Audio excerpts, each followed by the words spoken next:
ഉടമ്പടി വിജയിക്കണമെങ്കിൽ ഉടമ്പടി വില്ലന്മാരെ നമ്മൾ ശ്രദ്ധിക്കണം.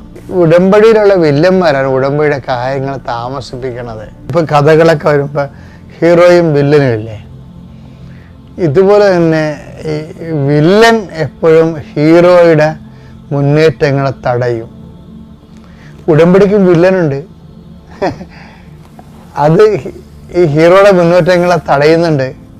ഇപ്പോൾ എബ്രഹാത്തിന്റെ ഉടമ്പടി ഹീറോ ആരാണ്? എബ്രഹാം തന്നെ ഹീറോ. പക്ഷേ എബ്രഹാത്തിനോട് എന്താ പറയണത്? ഈ ആകാശത്തെ നക്ഷത്രങ്ങളെ പോലെ അല്ലേ, ഭൂമിയിലെ മഴത്തരികളെ പോലെ ഞാൻ നിനക്ക് കുഞ്ഞുങ്ങളെ തരുമെന്നല്ലേ പറയണത്.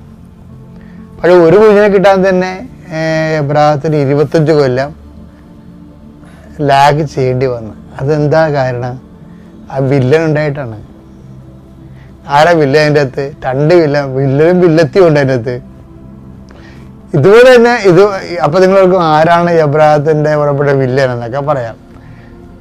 പിന്നെ ഒരാളുണ്ടായിരുന്നേ, ഈ മോസസും ദൈവമായിട്ട് എന്നാ ഒരു സൗമ്യത ബന്ധമാണ്. പക്ഷെ ആ ബന്ധം ഉണ്ടായപ്പോഴും മോസസിനും ഈ ജനങ്ങൾക്കും കുറേ വർഷങ്ങൾ, 40 വർഷം കഴിഞ്ഞിട്ടാണ് അവർ വാഗ്ദാന നാട് ലക്ഷ്യം പ്രാപിക്കുന്നത്. വേണമെങ്കിൽ 40 ദിവസം കൊണ്ട് പ്രാപിക്കാവുന്ന കാര്യമേ ഉള്ളത്, പക്ഷെ താമസിക്കുന്നു. അവിടെ വില്ലനായിട്ട് പ്രവർത്തിക്കുന്ന ആരാണെന്നറിയാം? അഹ്റോൻ വില്ലനാണ്. ജനങ്ങളും വില്ലത്തരം കാണിക്കും. 2 വില്ലന്മാരുണ്ട്. ജനങ്ങളെപ്പോഴും വില്ലത്തരം കാണിക്കും. ദൈവത്തിൻ്റെ വചനങ്ങളെ മറത്തു നിൽക്കുന്നുണ്ടല്ലേ. ഇപ്പം കർത്താവിൻ്റെ ജീവിതത്തിൽ ഹീറോ കർത്താവാണ്. കവനന്റിൽ വില്ലനുണ്ട്. ആരാണ്? ആ മരുഭൂമി പ്രത്യക്ഷപ്പെട്ട പിശാചില്ലേ, അയാളാണ് വില്ലൻ. അതിൻ്റെ അകത്ത് ആ വില്ലൻ അന്ത്യത്താഴത്തിൻ്റെ ഉടമ്പടി സമയത്ത് വില്ലനുണ്ട്. യുദാസിൻ്റെ ഒക്കെ പ്രവചകർ കണ്ടിട്ടില്ലേ? അപ്പൊ എപ്പോഴും ഉടമ്പടിക്ക് ഒരു വില്ലനെ നമുക്ക് പ്രതീക്ഷിക്കാൻ പറ്റും. അവര് എന്ത് ചെയ്യും? അവര് മത്സരം നടക്കും. ഉടമ്പടി പാലിക്കപ്പെടാതിരിക്കാൻ വേണ്ടി എപ്പോഴും അവര് ഗുസ്തി നടക്കും, മത്സരം. അതുകൊണ്ട് ഈശോ പറയും ദൈവരാജ്യം ബലവശമാണ്. വില്ലനുള്ളതുകൊണ്ട് അങ്ങനെ പറയണേ.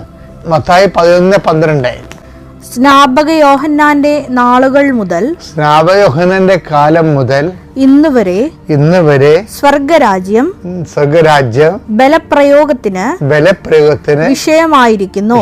ബലവാന്മാർ അത് പിടിച്ചടക്കുന്നു. അപ്പൊ ലക്ഷ്യം പ്രാപിക്കുക. ഉടമ്പടി ലക്ഷ്യം പ്രാപിക്കുന്നതിന് ഒരു ബലം നമുക്ക് ആവശ്യമാണ്. ഈ ബലം നമ്മൾ നേടുന്നത് വിശ്വസ്തയോടെയുള്ള ഉടമ്പടി ജീവിതത്തിലൂടെയാണ്. മനസ്സിലായി? ഇപ്പൊ പ്രേക്ഷിത പ്രവർത്തനം, ആൾക്കാരൊക്കെ പ്രേക്ഷിത പ്രവർത്തനത്തിന്റെ അഡ്വാൻസ് രൂപങ്ങളാണ് ഇപ്പൊ കാണുന്നത്. അവരവരുടെ സാക്ഷ്യങ്ങൾ പറഞ്ഞ് ആൾക്കാർക്ക് കൊടുക്കുന്നു. അതുപോലെ തന്നെ മറ്റുള്ളവരുടെ സാക്ഷ്യം പറഞ്ഞു കൊടുക്കുന്നു.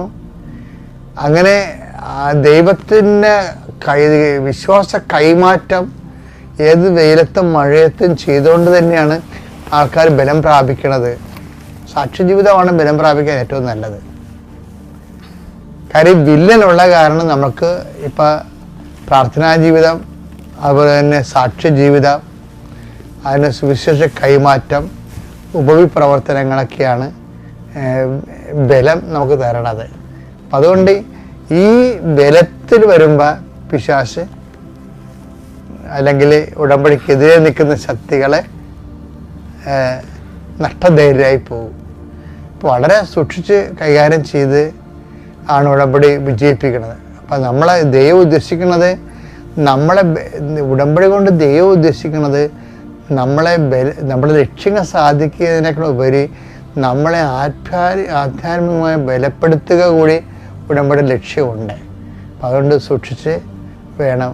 എല്ലാത്തിൻ്റെയും ഒരു മുന്നോട്ട് പോകുന്നില്ല എന്ന് കണ്ടാൽ, നിയോഗങ്ങൾ നിറവേറാൻ താമസിക്കുന്നു എന്ന് കണ്ടാൽ നിങ്ങൾ ഉടനെ ചെയ്യേണ്ടത് ബലം പ്രാപിക്കാൻ നോക്കണം. സാക്ഷ്യ ജീവിതത്തിലൂടെ ബലം പ്രാപിക്കണം, പ്രാർത്ഥനാ ജീവിതത്തിലൂടെ ബലം പ്രാപിക്കണം, സുവിശേഷ വിശ്വാസ കൈമാറ്റത്തിലൂടെ ബലം പ്രാപിക്കണം. നിങ്ങളുടെ ഭാഗം ക്ലിയർ ഔട്ട് ചെയ്യണം. അപ്പം ബലം പ്രാപിക്കും. അപ്പോൾ പിന്നെ എന്നാ സംഭവിക്കണമെന്ന് വെച്ചാൽ ഓട്ടോമാറ്റിക്കായിട്ട് വില്ലൻ ഇത് വില്ലത്തരങ്ങളുള്ളവരെല്ലാം ഒഴിഞ്ഞു മാറും.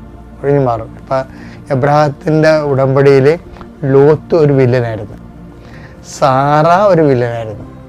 ഞാൻ പറയും എബ്രഹാം ഈ വില്ലന്മാരിൽ കാര്യം ലോത്ത് ഉണ്ടാക്കിയിട്ടുള്ള ഒരു സമ്മർദ്ദമുണ്ട്. ഈ സമ്മർദ്ദത്തെ പ്രതിരോധിക്കാനുള്ള സാറയുടെ നടപടിക്രമങ്ങളാണ് ഈ എബ്രഹത്തെ ദൈവത്തിൻ്റെ കുഞ്ഞിനെ കാത്തിരിക്കണ മുമ്പ് ഹാഗറിനെ പ്രാപിക്കാൻ പ്രേരിപ്പിച്ചത്. ആദ്യത്തെ ലോത്ത് ശക്തിപ്പെട്ട് എബ്രഹാം മരിച്ചു പോവുകയും ലോത്തിൻ്റെ കയ്യിൽ സ്വത്ത് അകപ്പെട്ടു പോയാൽ സാറയുടെ ജീവിതം പ്രതിരോധത്തിലാകുന്നത് കണ്ടിട്ട് അവരുടെ സ്വന്തമായിട്ടുള്ള സെക്യൂരിറ്റിക്ക് വേണ്ടി എബ്രഹത്തിന് ദുർവിനിയോഗിച്ചതാണ് സാറ. പക്ഷെ അത് ദൈവഹിതമല്ലായിരുന്നു ശരിക്കും പറഞ്ഞാൽ. അപ്പം അതുകൊണ്ട് തന്നെയാണ് അത്രയും ലാഗ് ചെയ്യണം, താമസിച്ച് നിങ്ങളുടെ പല കാര്യങ്ങളും താമസിക്കുന്നുണ്ടെങ്കിൽ ഓർക്കേണ്ട ഇതാണത്. കാര്യം ഞാൻ പറയുന്നതായിട്ട് വിഷയമായിട്ട് ഒത്തുപോകുന്നുണ്ടോ എന്ന് നോക്കണം. കാര്യം ഉടമ്പടി വില്ലനെ നിങ്ങൾ കണ്ടെത്തണം.